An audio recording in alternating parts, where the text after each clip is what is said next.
કામરૂ દેશની મારી પાસે મલકા નામનો વાંઝો દુનિયાની મારી પાસે દેવને જોવા નીકળ્યો છે. કયા ભુવાના મઠમાં હાસી માતા બેઠી છે, કયા ભુવાની લટે માતા રમે છે. ગામડે ગામડે ફરતો આવે.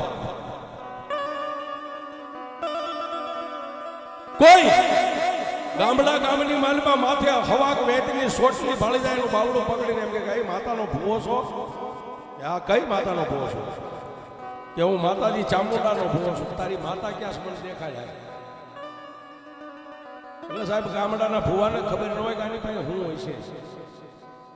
મઠની માલપા લઈ જાય એ સમયની માલપા ગારાના મઠ, માથે દેશી નળિયા, મઠ ઉગાડી અને પેટલીની માલપા ફળા પડ્યા હોય ને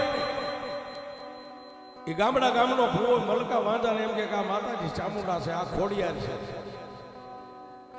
એટલે મલકો વાંધો મૂછે તાદીને એમ કે આવી અબૂદ માતાને જોવા નથી નીકળ્યો. હું આમ ચપટી બગાડું કા ત્રણ તાળી પાડું અને મારી સામે જવાબ આવે એવી માતા ક્યાંય બેઠી હોય તો મને દેખાડો.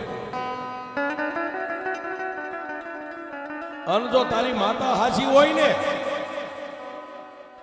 તો હવે જો તારી માં કેવી છે, મઠમાંથી ફળા લઈ અને ફળાને માથે હોહરો સાઈડથી સાર પાડે,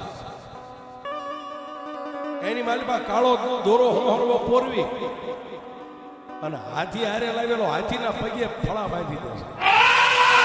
અને માતાજીના થડાના નાળિયેર હોય ને એ હોકાની માથે દેતવા મેગીને માથે નાળિયેર મેગી અને હોકો પીતો પીતો પાછો આ ગામથી ઓલા ગામ.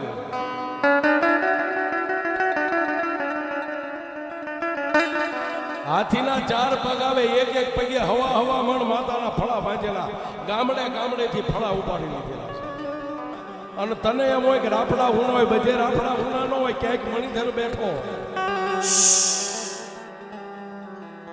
તું ચપટી વગાડીને માતા જોવી છે ને, એવી માતા જોવી હોય ને તો ધંધુકા તાલુકાનું રોજકા ગામ છે અને રોજકાના પાથરમાં માતાજી વાઠાળી બૂટ બેઠી છે.